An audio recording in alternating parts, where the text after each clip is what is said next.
बिना शर्ट के अपने गठीले बदन को दिखाते ये कोई बॉडी बिल्डर नहीं है, बल्कि ये हैं छत्तीसगढ़ के नक्सल प्रभावित इलाके सुकमा के कलेक्टर विनीत नंदवार। इनके बारे में हम आपको आज कुछ खास बातें बताने जा रहे हैं। ये बातें हम इस वक्त आपको इसलिए बता रहे हैं क्योंकि इस वक्त ये काफी सुर्खियों में है, और सुर्खियों में इसलिए हैं कि इन्होंने जिस बस्तर और बस्तर के आदिवासियों के बीच रहकर पढ़ाई की और कलेक्टर जैसे प्रतिष्ठित ओहदे तक पहुंचे।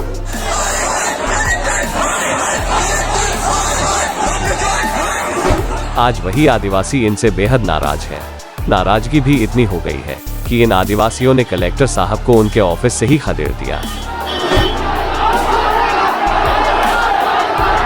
ये सब क्यों हुआ? कलेक्टर विनीत नंदवार कौन है? वे किन हालातों का सामना करते हुए कलेक्टर जैसे पद तक पहुंचे? इन सब बातों के जवाब आपको मिलने जा रहे हैं, लेकिन ये आप जाने उससे पहले आपसे निवेदन है कि हमारी ये खबर अच्छी लगे तो इसे लाइक और हमारे चैनल को सब्सक्राइब करना न भूलें। दरअसल कुछ वक्त पहले ही नक्सल प्रभावित सुकमा जिले के कलेक्टर विनीत नंदवार की ये तस्वीरें इंटरनेट मीडिया में खूब छाई थी। बिना शर्ट की इन तस्वीरों में वे 6 पैक एब्स दिखाते नजर आ रहे थे। लोगों ने इनके बारे में खूब इंटरनेट पर भी सर्च किया।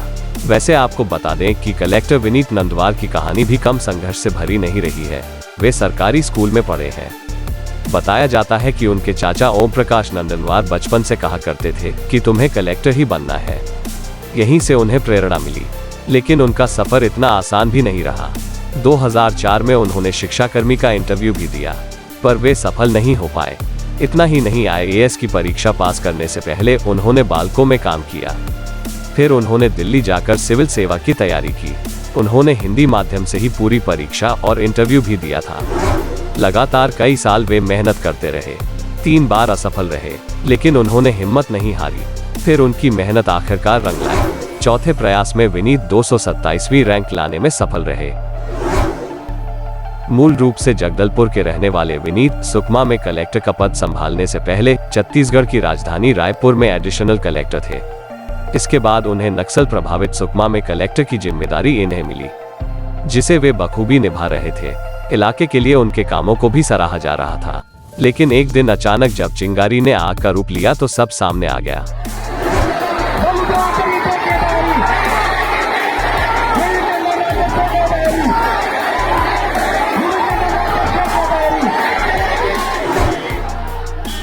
दरअसल कलेक्टर साहब उन्हीं आदिवासियों की ताकत को कम आंक बैठे जिस इलाके में उनकी तूती बोलती है। आदिवासी नेताओं की ओर से कहा गया कि कलेक्टर साहब ने उन्हें करीब 40 मिनट ऑफिस में बैठाया।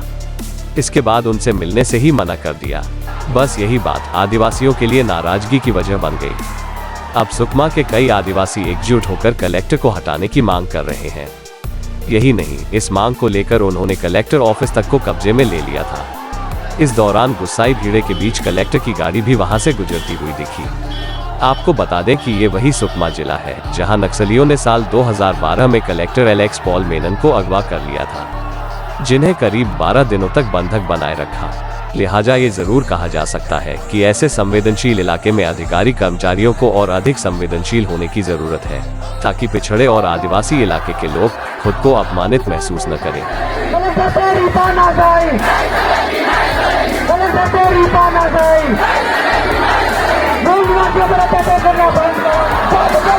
आप इस पूरे विषय में क्या सोचते हैं? नीचे कमेंट कर जरूर बताएं। खबर अच्छी लगी हो तो इसे लाइक करने के साथ ही हमारे चैनल को सब्सक्राइब करना न भूलें।